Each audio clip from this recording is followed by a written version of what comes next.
भूतिया गांव horror village. Hindi कहानी। एक छोटे से गांव का नाम था रामपुर। यह गांव अपनी पुरानी दीवारों और गुमनाम गलियों के लिए मशहूर था। गांव वाले कहते थे कि रात के समय गांव में अजीब अजीब आवाजें सुनाई देती है और कहानियां हैं कि किसी ने रात को रामपुर में भूत देखा है। एक बार की बात है, गांव का एक युवक जिनेंद्र अपने दोस्तों के साथ एक रात के लिए रामपुर गांव जा रहा था। उनके दोस्तों ने भी उन्हें गांव के भूतों के बारे में बताया था, लेकिन जिनेंद्र ने उन्हें हंसते हुए कहा, यार ये सब तो लोगों की बनाई हुई कहानियां हैं।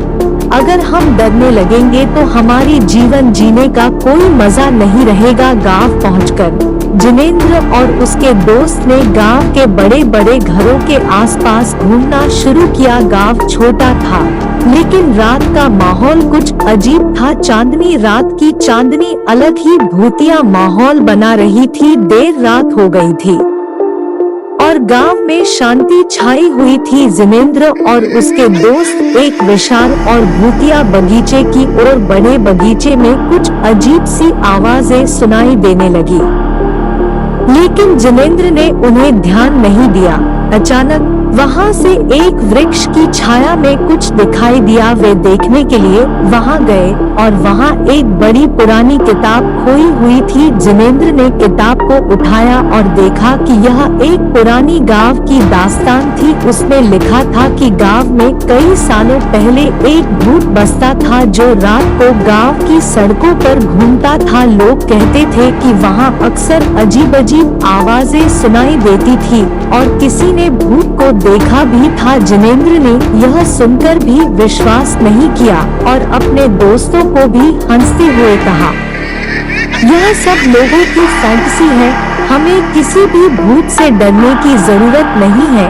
वे लौटते समय रात का समय बढ़ रहा था और गांव की सड़कों पर अजीब अजीब आवाजें सुनाई देने लगी। जिनेंद्र की हंसी रुक गई और उन्हें यह महसूस हुआ कि कुछ अजीब हो रहा है।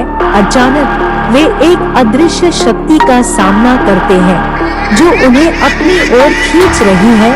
जिनेंद्र और उसके दोस्त बहुत डर के मारे हुए थे, लेकिन वे भागते भागते वापस गांव पहुंचते हैं।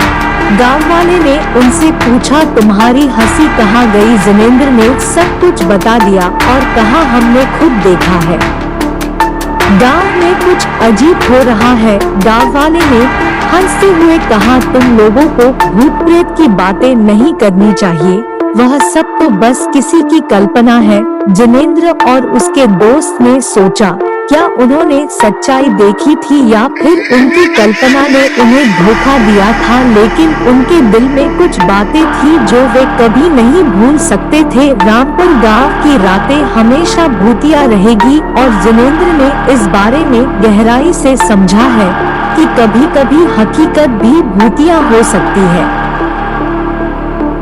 दोस्तों, उम्मीद करती हूँ कि आपको हमारी कहानी पसंद आई होगी। अगर पसंद आई है तो हमारी वीडियो को like, share, subscribe and comment करना ना भूलें। Thank you.